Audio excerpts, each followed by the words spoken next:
Today on my mind is gifting. It's the season of giving, and I was thinking of books as gifts. I have several thoughts on this. First of all, I think that the reality is that most people, I want to say 90% of people, if you give them a book, that book is going to go somewhere on a shelf and it's going to gather dust until it is given away eventually. And it's never even going to get cracked open. You know what I'm talking about. Now, there are people who, if you give them a book, especially if you put a lot of thought into it and really take into consideration their personality, their interests, they will actually read that book. And this video is really about that kind of person. I thought I would bring up just a few options, and really I think this video is more about questions you should ask yourself to think about giving someone a book, not necessarily the books themselves. But you could, when you're giving a book as a gift to someone and you genuinely want them to read it, you almost have to get into their head a little bit. But at the same time, I think there's something to be said for giving someone a book that they would never pick up otherwise, but you think that they would actually really love.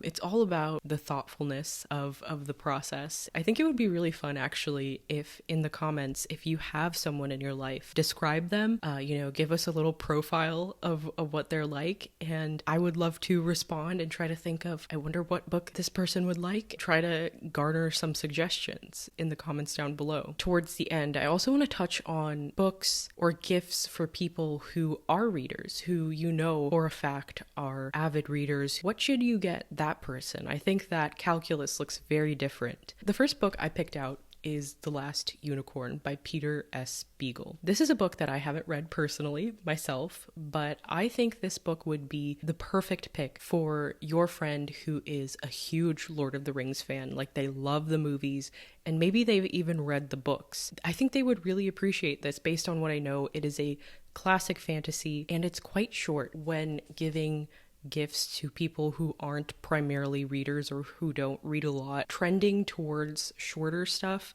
is definitely a good idea. And the thing with fantasy is so many fantasy books are so long, which is something I love, but can be intimidating. I'd be really curious to hear if anyone else has suggestions that are in the same vein as The Last Unicorn. I considered The Once and Future King, but again, I haven't read that. So I don't want to recommend too many books that I haven't read myself personally. I think that would also be a really good recommendation. That one is slightly longer, if I'm not mistaken. Lavinia by Ursula K. Le Guin. For someone who you know used to be a huge reader, who used to read a ton when they were a kid, maybe they were really big fans of Percy Jackson, I think that they would definitely appreciate Lavinia for being a retelling. Lavinia is a character in the Aeneid who has no speaking lines, but she is Aeneas's third wife. I loved this book. It is one of my favorite books of all time. I think that this would be a wonderful gift for someone who is that former avid reader,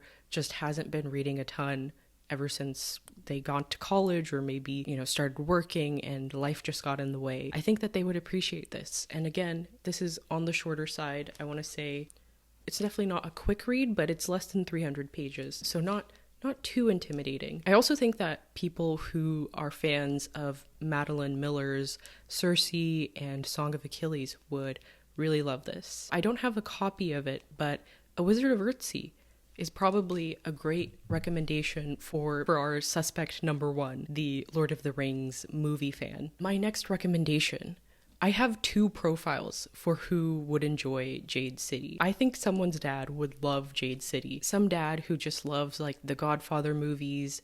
Maybe he also likes the Lord of the Rings movies, so he's open to magic and, that more fantastical flavor. The gangsters and the guns and the aesthetic of the story, I think, is very dad-coded. On the other hand, maybe specifically your friend who started reading Romantasy because it was so popular and is now wanting to branch out, I think that Jade City is a fantastic bridge between Romantasy and just straight up fantasy. They will appreciate Kalhilo as a character. I think that they will really like the family dynamics that are at play in this book. Additionally, if you want to entice them further, you could show them the art that has been made for the series.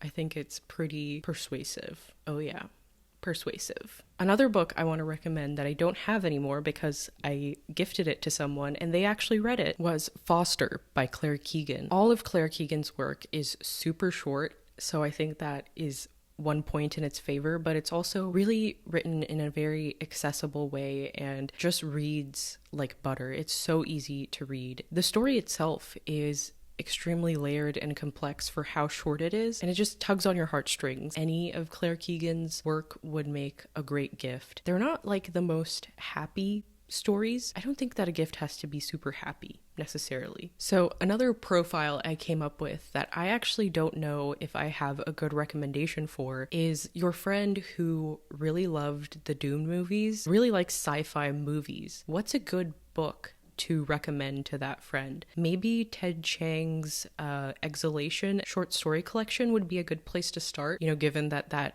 was made into a movie, Arrival. Short story collections could be a really accessible way for non-readers to get into reading. Really, any short story collection based on your friend's interest, I think could work. Thinking of your friend who is really into like the Pride and Prejudice adaptation, 2005 adaptation, that's really popular on TikTok, I know. Maybe get them one of those really nice copies of Pride and Prejudice at Barnes & Noble. Or if they already have that, get them a different Regency era, Victorian era novel. Emma, I think, is a great follow-up to Pride and Prejudice. Or depending on your friend, get them Jane Eyre. The Jane Eyre Pride and Prejudice duality is really fun. Even though they are tonally completely different books, I think it really works. When I was in high school, I remember I read Pride and Prejudice right after reading Jane Eyre, and it was great. I feel like a common theme in all of my recommendations has just been like going off of people's movie tastes, literally just seeing if they've read the actual book that the movie was adapted from, or if they have read that thing, finding something that's adjacent. On the other side of the coin, you have people who are already readers. Giving someone who's a reader a specific book can often backfire because, one, maybe they don't have the same reading tastes as you, and I think that people who are readers,